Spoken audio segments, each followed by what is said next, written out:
మన ఆచారాలు, సంస్కృతి, సాంప్రదాయాలకు స్వాగతం. అందరూ ఎలా ఉన్నారు? నేనైతే చాలా బాగున్నాను. మీరు ఎలా ఉన్నారో కామెంట్ రూపంలో తెలియజేసాను. మరి ఒక అద్భుతమైన వీడియోతో మీ ముందుకు వచ్చేసాం. మరి వీడియో కోసం తెలుసుకుందామా? మరి ఇది ఒక ఆలయం రహస్యం. అదేంటో తెలుసుకోవడానికి రెడీగా ఉన్నారా? ఒక ఆలయం ఉంది. అక్కడ దేవుడు కనిపించడట. అక్కడ విగ్రహం లేదు, కానీ అది భారతదేశంలోనే అత్యంత పవిత్రమైన శివక్షేత్రం. ఆ ఆలయంలో దాగిన ఆకాశ రహస్యం ఇప్పటికీ శాస్త్రానికి కూడా అర్థం కాలేదట. ఈరోజు ఆ భయంకరమైన నిజం తెలుసుకుందామా? మరి తమిళనాడులో ఉన్న చిదంబరం ఆలయం, ఇది నటరాజస్వామికి అంకితం చేయబడింది.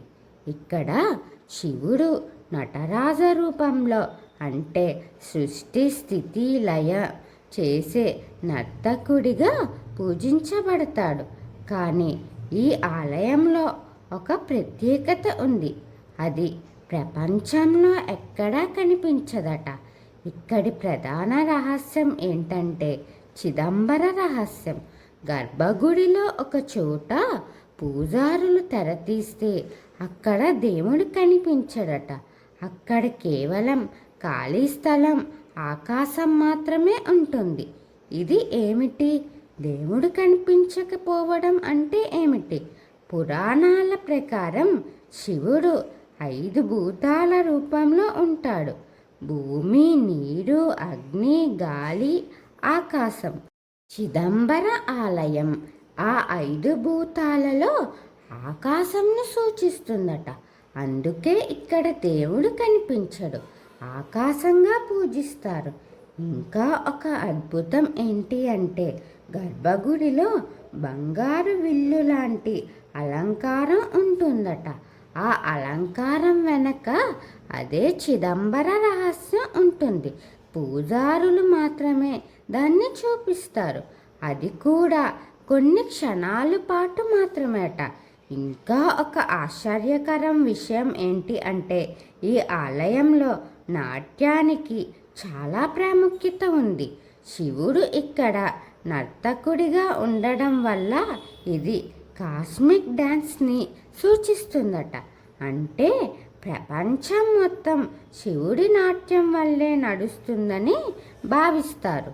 కానీ ఇక్కడ ఒక ప్రశ్న ఉంది: ఖాళీ స్థలాన్ని దేవుడిగా పూజించడం ఇది ఎలా సాధ్యం? ఇది మనకు ఒక గొప్ప సందేశం ఇస్తుంది. అది ఏంటంటే దేవుడు కేవలం విగ్రహంలోనే కాదు, అతను ఎక్కడైనా ఉన్నాడు. అతను కనిపించకపోయినా ఉన్నాడు. ఇది అర్థం చేసుకున్న వారికే చిదంబర రహస్యం అర్థమవుతుంది. చిదంబర ఆలయ రహస్యం కోసం తెలుసుకున్నాం కదా. ఇంకా ఆలయాల రహస్యం కోసం తెలుసుకోవాలంటే ఎదురు చూస్తూ ఉండండి. మన ఆచారాలు, సంస్కృతి, సాంప్రదాయాలు వీటి మీద మీకు ఆసక్తిగా ఉంటే నా ఛానల్ని సబ్స్క్రైబ్ చేసి అలాగే పక్కనే ఉన్న బెల్ ఐకాన్ క్లిక్ చేయండి.